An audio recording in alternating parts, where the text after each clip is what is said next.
அன்னைக்கு பல சாம்ராஜ்யங்கள் வாழ்ந்ததும் இந்த மண்ணுக்காகத்தான்.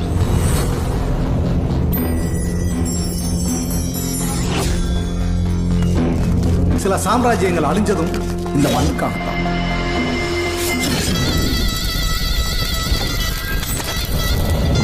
ஊருக்குள்ள ஆளே இல்ல, இருக்கிற கிழவனையும் கிழவையும் விரட்டி விட்டு மொத்த ஊரை எங்களுக்கு கொடுக்குறதா அக்ரிமெண்ட் போட்டு பணம் வாங்குனீங்களே, இப்ப என்ன நடந்துச்சு தெரியுமா?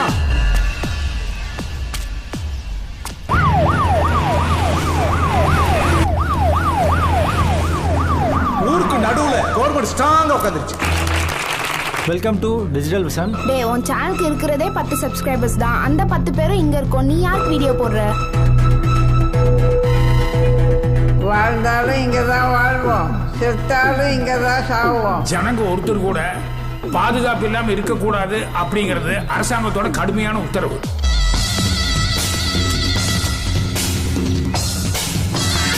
என்ன கொல்ல போறதுக்கு முன்னாடி நீங்க யாருன்னு இந்த உலகத்துக்கு உங்களை காட்டாம விட மாட்டேன்டா. வருவானே வருவான், வந்தோன்னு ஒரே அடி அடி தூக்குறோம்னே. பணத்தை கொடுத்து ஒரு உயிருக்கு ஈடு பண்ண முடியுமா ஐயா?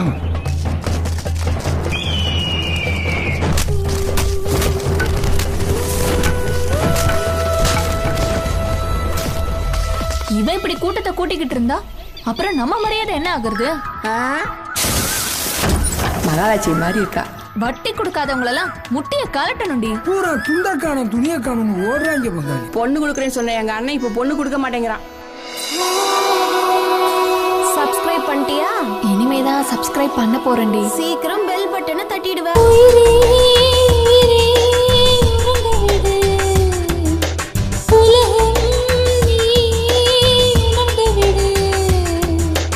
என் ராஜ்யத்துக்கு நான் தான்டா ராஜா. நீ நிலாவுல குலா கட்ட போனவனா? நம்ம கவர்மெண்ட் மூலமா நம்ம கலைஞர் வீட்டு வசதி திட்டத்தின் கீழே நம்ம போஸ் சுப்புலட்சுமி தம்பதிக்கு இந்த புது வீடு வந்ததுதான். நீ தான் படிச்சுட்டு சென்னையில வேலை பாக்குறீல்ல, முதல்ல நீ சென்னை கிளம்புற வேலையை பாருப்பாங்க. இப்படி எல்லாரும் போயிருங்க, நாளைக்கு ஊரே அழிஞ்சிரும்டா. பெத்த தாய் இழக்கிறதும் பிறந்த மண்ணை பிரிஞ்சு போறதும் ஏறக்குறைய ரெண்டுமே ஒண்ணுதான். டேய், இவன் யூடியூப் காரன்டா. இந்த போனை வச்சுக்கிட்டு இவன் என்னன்னு பண்ணுவான்டா.